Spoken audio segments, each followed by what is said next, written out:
Assalamualaikum warahmatullahi wabarakatuh. Shalom, Om Swastiastu, nama budaya, salam kebajikan untuk kita semua. Selamat pagi teman-teman dan Bu Eka. Kami dari kelompok 5 kelas Bu Eka ingin memperkenalkan diri.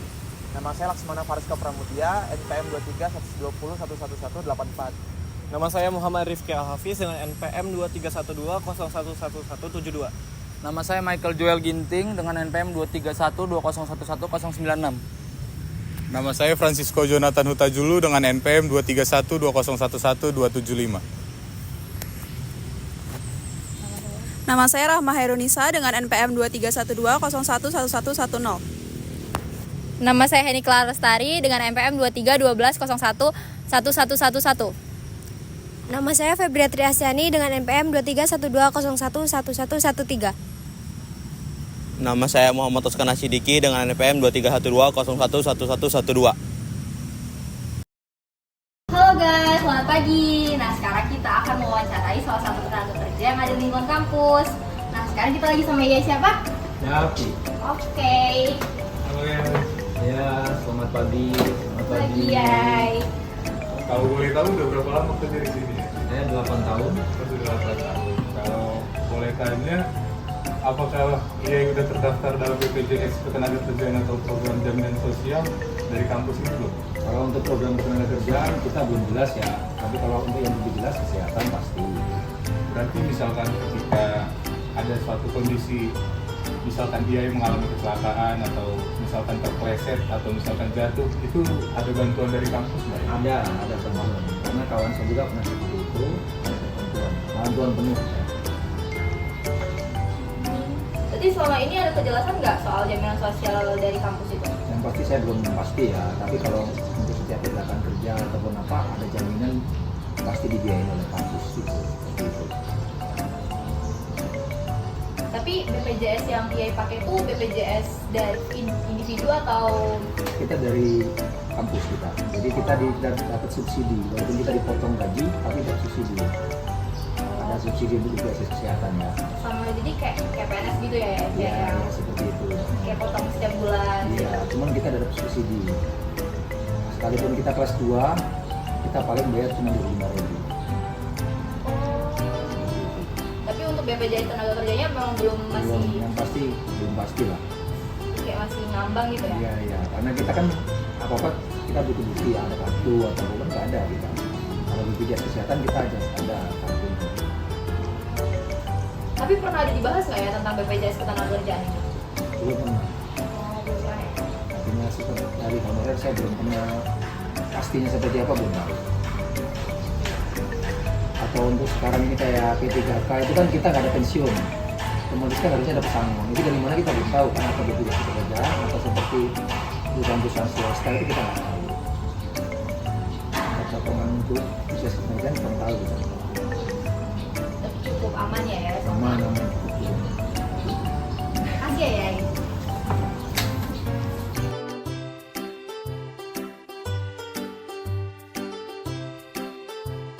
Halo, selamat pagi. Sekarang kami akan mewawancarai salah satu tenaga kerja yang ada di kampus. Sekarang kita ada dengan Yai siapa? Yai Eko. Yai Eko, oke. Sekarang kita mau nanya nih Yai, masalah BPJS Ketenagakerjaan. Kalau boleh tahu, Yai ini sudah terdaftar dalam BPJS Ketenagakerjaan atau program jaminan sosial dari kampus belum Yai? Sudah ada. Sudah ada ya. Oke. Berarti kalau misalkan Yai ini mengalami kecelakaan waktu kerja, misalnya terpleset atau jatuh, berarti ada jaminan dari kampus atau bantuan dari kampus gitu ya? Iya, ada sesuai dengan peraturannya kita sudah dapat semua. Itu tercover semua biayanya atau gimana ya? Iya, sudah tercantum karena kita dari BPJS itu sudah tercantum semua, apapun terjadi di situ kita dijamin semua. Oke, baik ya. Kalau boleh tahu, Yai udah kerja di sini berapa lama ya? Udah kurang lebih 7 tahun. 7 tahun ya? Itu udah sebagai pegawai tetap apa belum nih ya? 7 tahun ini? Alhamdulillah tahun ini semua karyawan di Unila jadi karyawan tetap, jadi pegawai pemerintah semua. Oke. Berarti ya ini udah ada lah berarti jaminan sosial dari kampus untuk masalah kesehatan ya? Iya. Oke, baik. Ini selanjutnya dilanjutkan kawan saya. Ya, ini kan kalau dalam pasal 77 nomor 13 tahun 2003 tentang ketenagakerjaan itu kan jam kerja normal tuh seharusnya 7 jam 6 hari, kalau enggak 8 jam 5 hari. Ya. Kalau ya ini gimana?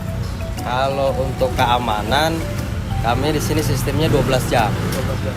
Ya, 12 jam, nanti dihapus 12 jam lagi. Seterusnya berikutnya begitu terus. Nah, jadi 12 jam kerja, kita turun jaga 24 jam libur, nanti besoknya masuk lagi 12 jam kerja, begitulah. Terus kalau misalnya untuk lembur gitu ya, pernah lembur nggak? Misalnya diminta tiba-tiba gitu. Ya, pernah. Kalau lembur itu nanti ada hitungan jamnya. Iya, kita berapa jam kita lembur, nanti di situ ada hitungannya. Nanti itu dibayarkan setelah diakumulasi semua berapa jam kita lembur, baru nanti dibayarkan. Oh, berarti uang lemburnya ada juga ya? Ada. Terus yang terakhir ya, ya ini istirahatnya cukup nggak ya? Ya, Dengan porsi jam yang segitu. ya dibilang cukup nggak cukup, cuma ya gimana caranya lah kita menjaga kesehatan lah kalau kayak gini kan. Namanya 12 jam kerja, apalagi kalau malam kan. Malam kita begadang sampai pagi. Pagi kalau ada kegiatan kita lanjut lagi. Ya gimana caranya kita yang ngatur lah kalau istirahatnya gitu. Udah, mungkin cukup ya pertanyaan dari kami. Terima kasih ya Eko. Oke. Dari hasil wawancara dengan penjaga gedung dan juga satpam di lingkungan kampus dapat disimpulkan bahwa masih ada masalah terkait dengan BPJS Ketenagakerjaan, terutama karena kurangnya transparansi. Kurangnya transparansi ini yaitu kurangnya penjelasan langsung dari pihak kantor ataupun BPJS-nya. Sedangkan kalau menurut Undang-Undang Nomor 13 Tahun 2003 tentang Ketenagakerjaan, setiap pekerja termasuk satpam dan penjaga gedung berhak mendapat jaminan sosial yang adil dan jelas. Artinya perusahaan dengan BPJS seharusnya terbuka soal iuran dan hak-hak yang diterima oleh pekerja. Terus di Undang-Undang Nomor 24 Tahun 2011 tentang BPJS juga udah dijelasin kalau BPJS itu harus dikelola secara transparan dan bisa dipertanggungjawabkan.